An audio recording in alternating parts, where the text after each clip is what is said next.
Couple of quick things before we wrap things up here. First of all, I am the beneficiary of literally hundreds and hundreds of really talented, amazing people, and then I'm just the nose cone of the rocket, and there's so many people to thank.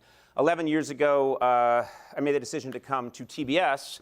At the time, people were really surprised that I did that. They didn't think that would be the move. I did it for one reason. A guy named Steve Conan came to me, and he's one of the loveliest people I've ever met in show business. He's what the Irish call a mensch, and we take words that we like.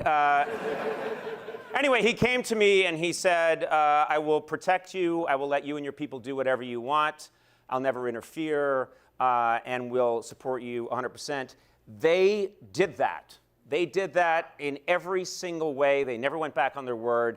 They were extraordinary and lovely. The people at TBS were nothing short of remarkable. None of this would have happened. I'd have gone away a long time ago if it weren't for them. So Steve Conan, I thank you. David Levy, Kevin Riley, Dave Wolkis, Sandra Dewey, Brett Weiss, Jen Cohen, we love you. Thank you all so much for making this happen. They're really good people.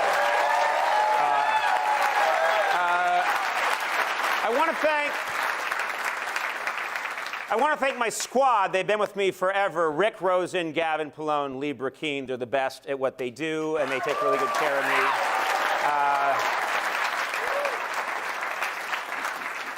Got to bring up the guy who I met back in 1993. I was paired with him to try this crazy thing. No one thought it would work, and he's been my executive producer since then.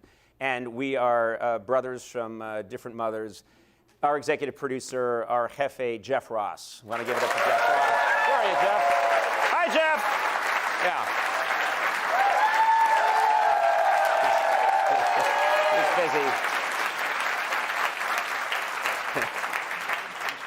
busy. He was back there trying to get a restaurant reservation. Anyway. They don't have an outside table. All right, well, anyway. Jack Black brought up something really important. In another era, a sidekick was someone who sat next to the host and laughed along and just sort of supported them. And they were great in their way. They all had their special skills.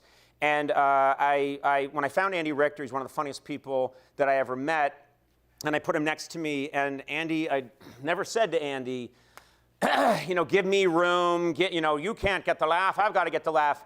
The rule was always, if you think of the funniest thing, just say it, and that'll get us out, and he did it 100,000 times. He's a brilliant man, and I love him forever, Andy Richter. It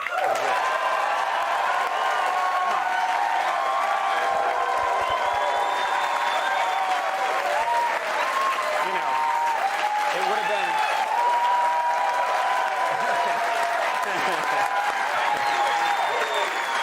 Actually, Andy!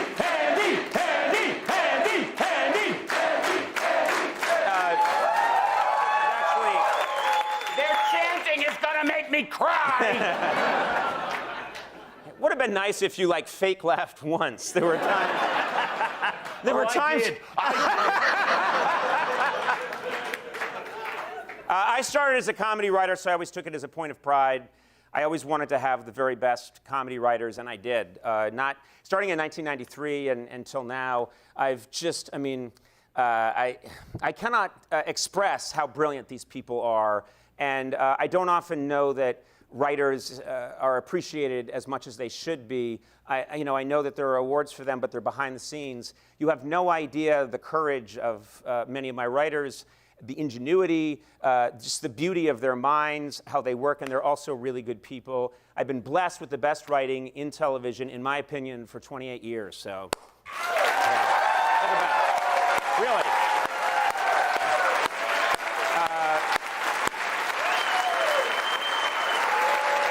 Shoe writers.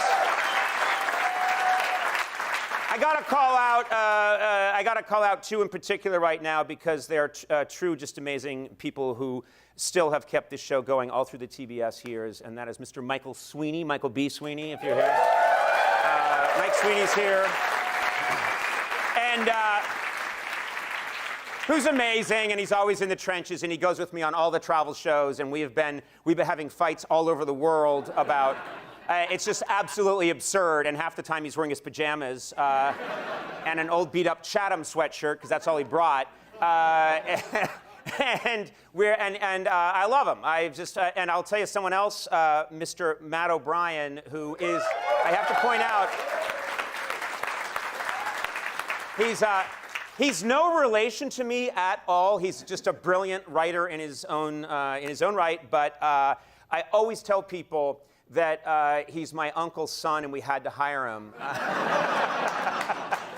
And so many interns think it's true and don't give him the respect he's due, and I think it's the funniest thing in the world. But Matt is great.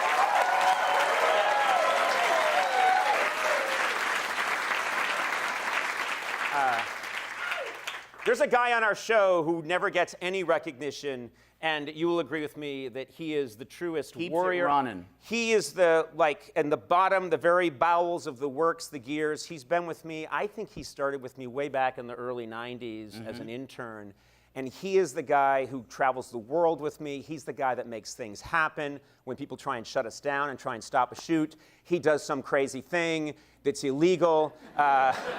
He gets shot in the leg but doesn't say anything about it till later. He is the truest warrior I've ever met, Jason Chalemi.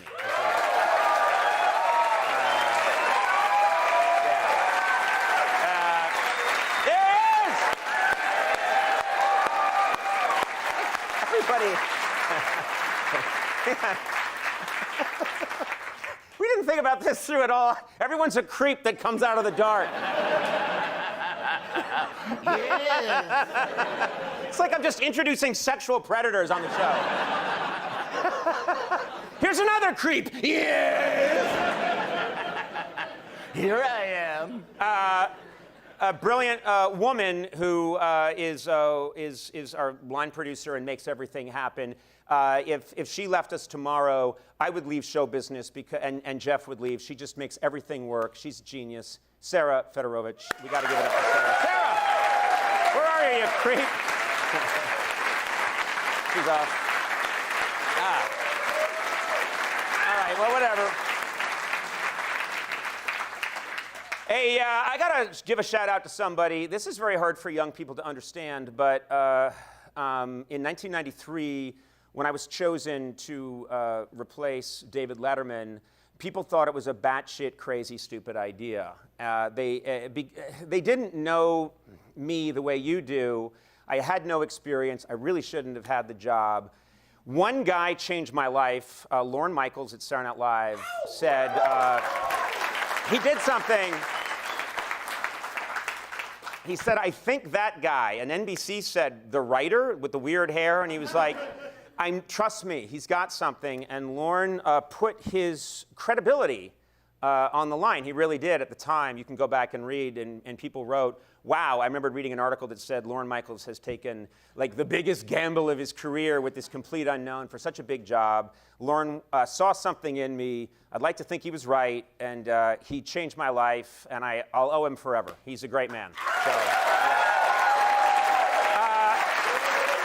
on a personal note, quick shout out to Lisa Kudrow, who I met right outside these doors in a little improv acting space.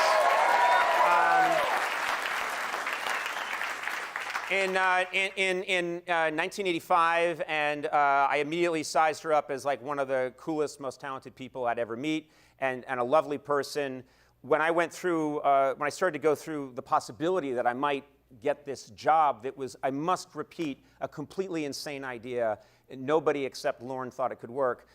Lisa Kudrow had more faith in me than I did, and she said, you've got to do it, you have to do it, you're the only one that can do it. I thought she was nuts, but I wouldn't be doing this job. You wouldn't know me if it wasn't for Lisa Kudrow. So big shout out to her. Now I'm gonna wrap this thing up as fast as I can.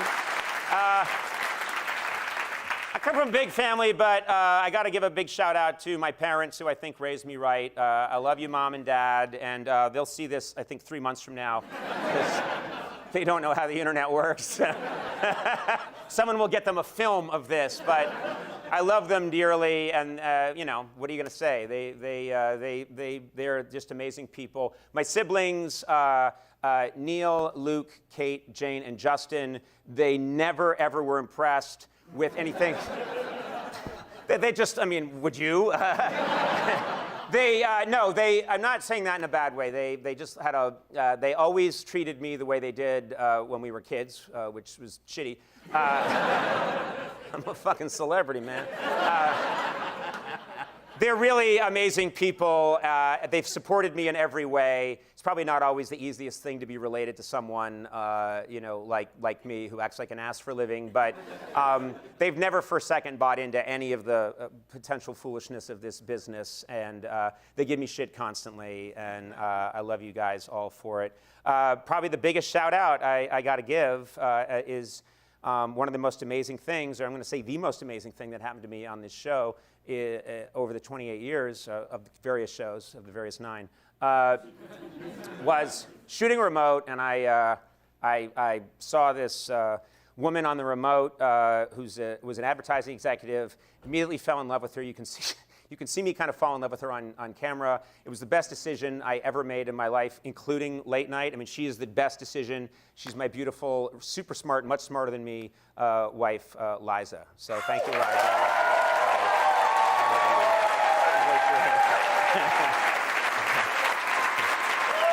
And I'll tell you, this is how.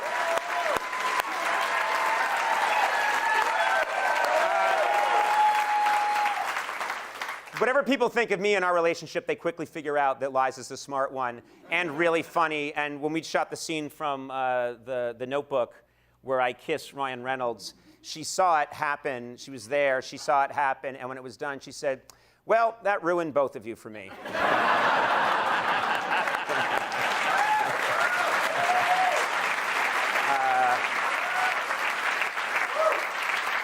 And because of Liza and because she's so smart and such an amazing mom, I have just two incredible children. I know everyone thinks their children are incredible, but I've seen some of your children and they suck. My children are better. They just are, you know. I've really looked into it. You got some bad children. Nevin Beckett, I love you. And again, you'll see this in 30 years when you start to understand about my career. And then I'll just close with this one thought. I have devoted all of my adult life, all of it, to pursuing this strange phantom intersection between smart and stupid. And there's a lot of people that believe the two cannot coexist. But God, I will tell you, it is something that I believe religiously. I think when smart and stupid come together, it's very difficult, but if you can make it happen, I think it's the most beautiful thing in the world. I am so grateful to all my staff and the fans in this country and around the world who have joined me in this really crazy and seemingly pointless pursuit to do things that are kind of stupid but have something smart in there somewhere, and then there's a little tiny sort of flicker of what is a kind of a magic. I think that's what I believe. So my advice to anyone watching right now, and it's not easy to do, it is not easy to do, it's not easy to do, but try and do what you love with people you love, and if you can manage that, it's the definition of heaven on earth. I swear to God, it really is. So good night, thank you very much!